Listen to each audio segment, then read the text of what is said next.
हर्षित landmark, सपनों का घर जैसा आप चाहते हैं हम बनाते हैं। 1, 2 एवं 3 BHK ready position flats. Call 9827321321। प्रधानमंत्री नरेंद्र मोदी ने संयुक्त राष्ट्र महासभा के 76वें सत्र को संबोधित किया। प्रधानमंत्री ने अपने संबोधन में आतंकवाद, अफगानिस्तान, कोरोना वायरस, वैक्सीन जैसे तमाम मुद्दों पर दुनिया को संबोधित किया। इसके साथ ही प्रधानमंत्री ने संयुक्त राष्ट्र महासभा में सुधार की वकालत की। प्रधानमंत्री नरेंद्र मोदी ने बिना पाकिस्तान का नाम लिए उस पर निशाना साधा। पीएम मोदी ने कहा कि जो देश आतंकवाद का पॉलिटिकल टूल के तौर पर इस्तेमाल कर रहे हैं, उन्हें समझना होगा कि आतंकवाद उनके लिए भी बड़ा खतरा है। पीएम ने कहा, यह सुनिश्चित किया जाना बहुत जरूरी है कि अफगानिस्तान की धरती का इस्तेमाल आतंकवाद फैलाने और आतंकी हमलों के लिए न हो। हमें इसके लिए सतर्क रहना होगा। प्रधानमंत्री नरेंद्र मोदी ने अफगानिस्तान को लेकर चिंता जताई। उन्होंने कहा, अफगानिस्तान की जनता, वहां की महिलाएं और बच्चों को, वहां के अल्पसंख्यकों को मदद की जरूरत है और इसमें हमें अपना दायित्व निभाना होगा। प्रधानमंत्री मोदी ने वैक्सीन को लेकर कहा कि भारत ने दुनिया की पहली डीएनए वैक्सीन विकसित कर ली है। इसे 12 साल से ऊपर के सभी लोगों को लगाया जा सकता है। साथ ही उन्होंने कहा कि हम दुनिया भर में वैक्सीन सप्लाई कर रहे हैं। पीएम ने कहा कि मैं आज दुनिया भर में वैक्सीन मैन्युफैक्चरर्स को आमंत्रित करता हूं, आइए भारत में वैक्सीन बनाइए। संयुक्त राष्ट्र महासभा में अपने संबोधन के बाद प्रधानमंत्री नरेंद्र मोदी ने वहां रह रहे भारतीयों से मुलाकात की। इस दौरान पीएम से सेल्फी लेने के लिए लोगों की भीड़ जमा हो गई। पीएम मोदी से मुलाकात के दौरान लोग काफी उत्साहित नजर आए। वहीं बीजेपी के राष्ट्रीय अध्यक्ष जेपी नड्डा ने कहा कि संयुक्त राष्ट्र संघ की 76वीं महासभा में पीएम का उद्बोधन देश के 130 करोड़ भारतवासियों को गौरवान्वित करने वाला है। पीएम ने सभी मुद्दों पर जिस बेबाकी के साथ भारत का दृष्टिकोण रखा और वैश्विक मुद्दों पर दुनिया का ध्यान आकर्षित करवाया। नेशनल कॉन्फ्रेंस के अध्यक्ष फारूक अब्दुल्ला ने भारत सरकार को तालिबान से बातचीत करने की सलाह दी है। फारूक अब्दुल्ला ने कहा कि भारत ने अलग अलग प्रोजेक्ट पर वहां अरबों रुपए खर्च किए। हमें वर्तमान अफगान शासन से बात करनी चाहिए। जम्मू कश्मीर के बीजेपी नेता रविंद्र रैना ने फारूक अब्दुल्ला पर निशाना साधते हुए कहा कि भारत को किस देश के साथ बात करनी है, नहीं करनी है, अधिकार भारत सरकार का है। उन्होंने तंज कसते हुए कहा कि फारूक अब्दुल्ला को जम्मू कश्मीर की चिंता करनी चाहिए। पंजाब कैबिनेट के नए मंत्रियों की लिस्ट फाइनल हो चुकी है। कैप्टन अमरिंदर सिंह के करीबी 5 मंत्रियों की छुट्टी कर दी गई। 7 नए चेहरे शामिल होंगे। मुख्यमंत्री चरणजीत सिंह चन्नी ने गवर्नर BL पुरोहित से मुलाकात की। गवर्नर से मुलाकात के बाद मुख्यमंत्री चरणजीत चन्नी ने कहा कि कल शाम 4:30 बजे सभी मंत्रियों का शपथ ग्रहण होगा। केंद्र सरकार ने पश्चिम बंगाल की मुख्यमंत्री ममता बनर्जी को रोम जाने की इजाजत देने से इनकार कर दिया। सीएम ममता इस साल अक्टूबर में वेटिकन में होने वाले विश्व शांति सम्मेलन में भाग लेने जाने वाली थी। इस सम्मेलन में German chancellor Angela Merkel, Pope Francis और इटली के प्रधानमंत्री मारियो ड्रैगी शामिल हुए। केंद्रीय सूचना प्रसारण मंत्री अनुराग सिंह ठाकुर ने कारगिल में हम्बोटेंग के दुनिया के सबसे ऊंचे रेडियो स्टेशन पर हाई पावर ट्रांसमीटर का उद्घाटन किया। समुद्र तल से 13,300 फीट की ऊंचाई पर all India radio, FM radio station और दूरदर्शन के प्रत्येक 10 किलोवाट हाई पावर ट्रांसमिशन बने हैं, जिनसे कारगिल और बटालिक सेक्टर में प्रसारण में सुधार होगा। रक्षा मंत्री Rajnath Singh national defence college में दीक्षांत समारोह में शामिल हुए और मास्टर ऑफ फिलॉसफी की डिग्री प्राप्त करने वाले सदस्यों को बधाई दी। उन्होंने कहा, मुझे पता है कि समकालीन समय में सरकार द्वारा सामने की जाने वाली चुनौतियों के व्यवहारिक नीति समाधान की दिशा में अकादमिक शोध के दौर से गुजर रहे हैं। सहकारिता सम्मेलन का आयोजन नई दिल्ली के इंदिरा गांधी इंडोर स्टेडियम में किया गया। कार्यक्रम का शुभारंभ गृह मंत्री अमित शाह ने किया। इसके साथ ही कार्यक्रम में गृह मंत्री के जीवन की डॉक्यूमेंट्री दिखाई गई। इस अवसर पर सहकारिता मंत्री अमित शाह ने सहकारिता से जुड़े लोगों को संबोधित किया। पश्चिम बंगाल बीजेपी में नवनियुक्त अध्यक्ष सुकांत मजूमदार को केंद्र ने जेड कैटेगरी की सिक्योरिटी दी है। उनकी सुरक्षा CISF के हवाले होगी। जेड श्रेणी की सुरक्षा देने के लिए CISF को गृह मंत्रालय का आदेश मिल चुका है। बंगाल बीजेपी अध्यक्ष पद से दिलीप घोष को हटाकर राष्ट्रीय अध्यक्ष जेपी नड्डा ने सुकांत मजूमदार को नियुक्त किया है। सीपीआई नेता कन्हैया कुमार और आरडीएएम विधायक जिग्नेश मेवानी 28 सितंबर को कांग्रेस में शामिल होंगे। कन्हैया कुमार बिहार के बेगूसराय से हैं। 2019 के लोकसभा चुनाव में वो बीजेपी के गिरिराज सिंह से हार गए थे। संयुक्त किसान मोर्चा ने देश के लोगों से केंद्र के कृषि कानून के खिलाफ 27 सितंबर को भारत बंद में शामिल होने की अपील की। किसान आंदोलन की अगुवाई कर रहे एसकेएम 40 से अधिक कृषि संगठनों का प्रमुख संगठन है। सीएम भूपेश बघेल ने रायपुर बिलासपुर को 42 करोड़ रुपए की नई खेल सुविधाओं की सौगात दी। सीएम ने आज फुटबॉल, कबड्डी, तीरंदाजी, एथलेटिक्स अकादमी का शुभारंभ किया। साथ ही तीरंदाजी प्रशिक्षण उप केंद्र और सिंथेटिक ट्रैक एंड फील्ड का लोकार्पण किया। मध्य प्रदेश के मुख्यमंत्री शिवराज सिंह चौहान जनदर्शन यात्रा के तहत सतना के रहगांव पहुंचे। जनसभा को संबोधित करते हुए मुख्यमंत्री भू अधिकार योजना शुरू करने का बड़ा ऐलान किया, जिसके तहत भूमिहीन गरीब परिवारों को सरकारी जमीन पर प्लॉट दिए जाएंगे। हरदा जिले में बिजली का बिल न भरने की वजह से किसानों के खाते सीज करने का मामला सामने आया। इस मामले में पूर्व सीएम कमलनाथ ने बीजेपी सरकार को घेरा। कहा कि खुद को किसान पुत्र बताने वाले शिवराज सिंह की ये कैसी किसान विरोधी तानाशाह सरकार है। छत्तीसगढ़ पीसीसी ने सभी विधानसभा में बूथ कमेटी पुनर्गठन का काम दिसंबर तक पूरा करने का निर्देश जिला कांग्रेस कमेटी के पदाधिकारियों को दिया है। कमेटी गठन का काम पूरा होने के बाद सभी पदाधिकारियों को जिला और ब्लॉक स्तर पर प्रशिक्षण भी दिया जाएगा। बीजेपी महासचिव कैलाश विजयवर्गीय ने कांग्रेस पर जमकर निशाना साधा। लद्दाख को लेकर राहुल गांधी के ट्वीट पर कहा कि राहुल गांधी ट्वीट करते वक्त अपने दिमाग का इस्तेमाल करें। दिमाग ना हो तो कम से कम दिमाग वाले लोगों को अपने साथ रख लें। दुर्ग सांसद विजय बघेल ने पंडित दीनदयाल उपाध्याय की जयंती स्कूल बच्चों के साथ में मनाई। इस अवसर पर दुर्ग बीजेपी और बेटी बचाओ बेटी पढ़ाओ अभियान समिति ने स्कूली छात्राओं के लिए सैनिटरी पैड्स का वितरण किया, साथ ही पौधारोपण किया।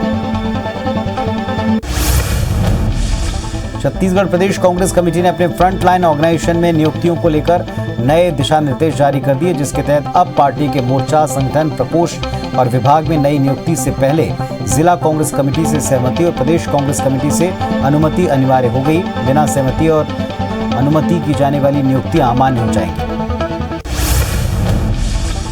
मध्य प्रदेश में सत्ता संगठन में तालमेल और इनसे जुड़े फैसलों के लिए बीजेपी के दिग्गज नेताओं की बैठक हर महीने नियमित तौर पर होगी। सीएम शिवराज सिंह चौहान, केंद्रीय मंत्री नरेंद्र सिंह तोमर, बीजेपी संगठन के बड़े पदाधिकारियों की बैठक को उसी तौर पर देखा जा रहा है। आने वाले वक्त में इस तरह की बैठकें लगातार होंगी।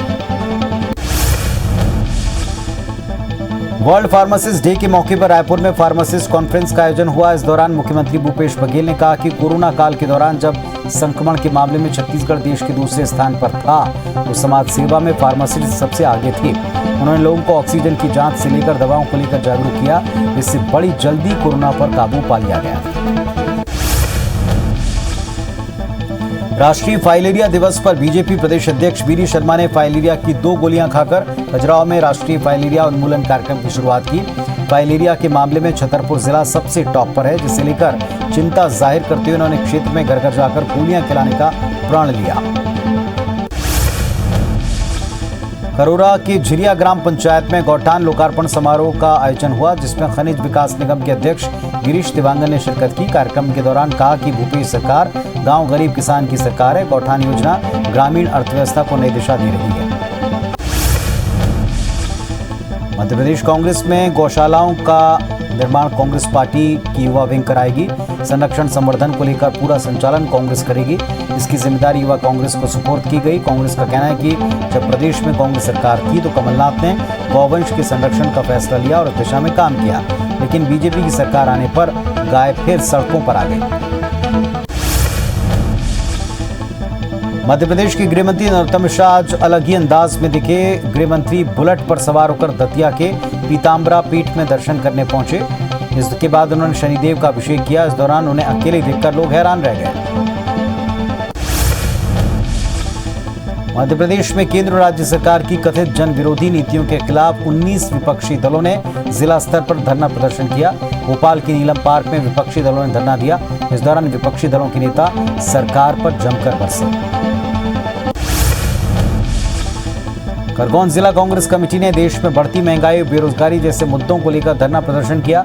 इस दौरान पूर्व मंत्री समेत विधायकों ने केंद्र और राज्य सरकार के खिलाफ जमकर नारेबाजी की और बीजेपी को किसान विरोधी सरकार बताया।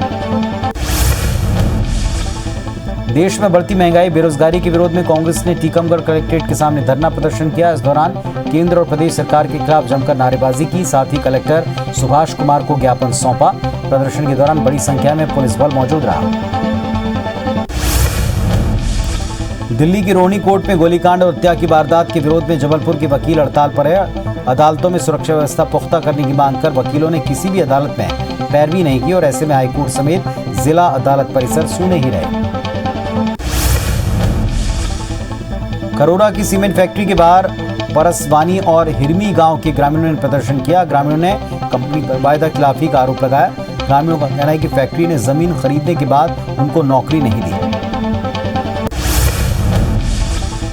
धमतरी जिले में शराब दुकान हटाने को लेकर स्कूली बच्चों ने दुकान के सामने विरोध किया। कोतवाली थाना इलाके के शराब दुकान के सामने बच्चों ने पाठशाला लगाई, पढ़ाई की, शराब दुकान हटाने की मांग की। इस दौरान प्रदर्शन में बड़ी संख्या में स्थानीय मौजूद रहे।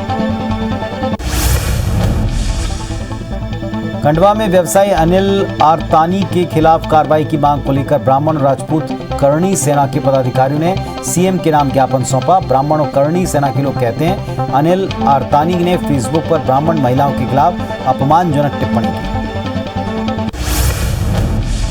रायपुर में कोरोना संक्रमण कम होने के कारण कलेक्टर ने कर्मचारियों को संलग्नीकरण समाप्त करने का आदेश जारी किया। आदेश के मुताबिक बूथ लेवल अधिकारियों को छोड़कर कोरोना के आनुषंगिक कार्यों में संलग्न सभी अधिकारी कर्मचारियों का संलग्नीकरण समाप्त कर दिया गया। मध्य प्रदेश में माफिया से मुक्त जमीनों पर अब स्कूल, वृद्धाश्रम, सरकारी दफ्तर खुलेंगे। साथ ही गरीबों को उन जमीनों पर मकान बनाकर दिए जाएंगे। ग्रीन फील्ड विकसित की जाएगी। कलेक्टर ने राज्य सरकार को प्रस्ताव भेजा है। सरकार ने सैद्धांतिक सहमति दे दी है। जल्दी इसका औपचारिक निर्णय होगा। पखांजूर के बिचपारा गांव में पुलिया न होने से ग्रामीणों को काफी दिक्कत है। पुलिया न होने से परिजन बच्चों को कंधे पर बिठाकर नाला पार करते हैं ताकि बच्चे स्कूल जा पाएं। मामले को लेकर विधायक अनूप ने पुल निर्माण कराने का आश्वासन दिया है। बस्तर के ग्रामीण इलाकों में 80 से ज्यादा आंगनबाड़ी केंद्र बदहाल हैं। इन आंगनबाड़ी केंद्रों की हालत बीते 2 साल से ऐसी है। पीडब्ल्यूडी और आरईएस विभाग के मुताबिक 39 आंगनबाड़ी केंद्रों को डिसमेंटल कर नए भवन बनाने और 44 आंगनबाड़ी केंद्रों को मरम्मत की आवश्यकता है। ग्वालियर चंबल संभाग के किसान बाढ़ के बाद अब खाद की कमी से परेशान है। नवरात्र के दौरान रबी की बोनी चालू होगी और ऐसे में किसानों को खाद की चिंता सता रही है। वितरण व्यवस्था ठप होने से किसानों को अपने गांव से काफी दूर आकर विपणन संघ के गोदाम से डीएपी लेना पड़ रहा है। जांजगीर चांपा के फास्ट ट्रैक कोर्ट ने नाबालिग से दुष्कर्म के आरोपी को 20 साल की कठोर कारावास की सजा सुनाई। साथ ही 10,500 का जुर्माना लगाया। आरोपी ने 4 जनवरी 2021 को 6 साल की बच्ची के साथ दुष्कर्म की वारदात को अंजाम दिया था। बालाघाट की लांजी तहसील कार्यालय से सरकारी पैसा निकालने के मामले में नायब नाजिर समेत 16 के खिलाफ केस दर्ज हुआ। पुलिस के मुताबिक तहसील कार्यालय में पदस्थ नायब नाजिर साकेत वानखेड़े समेत 16 पर फर्जी हस्ताक्षर कर सरकारी खाते से 5,80,000 निकालने का आरोप है। होशंगाबाद की पिपरिया खुर्द गांव में जादू टोने के शक में बुजुर्ग दंपति की हत्या कर दी गई। मामले में केसला पुलिस ने अज्ञात आरोपियों के खिलाफ हत्या का मामला दर्ज किया। पुलिस के मुताबिक दोनों की हत्या धारदार हथियार से हमला कर की गई। फिलहाल पुलिस आरोपियों की तलाश में है। जांजगीर चांपा जिले के बलौदा थाना क्षेत्र में तेज रफ्तार वाहन ने एक बाइक सवार को टक्कर मार दिया। हादसे में बाइक सवार की मौके पर मौत हो गई। घटना के बाद आरोपी वाहन चालक गाड़ी छोड़कर फरार हो गया। घटना जावलपुर गांव के पास हुई। बलरामपुर के कालिकापुर गांव में यात्रियों को लेकर जा रही एक ऑटो रिक्शा नियंत्रित होकर कुएं में गिर गई। हादसे में 2 महिलाओं की मौके पर मौत हो गई, जबकि 4 लोगों को रेस्क्यू कर निकाला गया, जिन्हें अस्पताल भर्ती किया। हादसे के बाद से ऑटो ड्राइवर फरार है।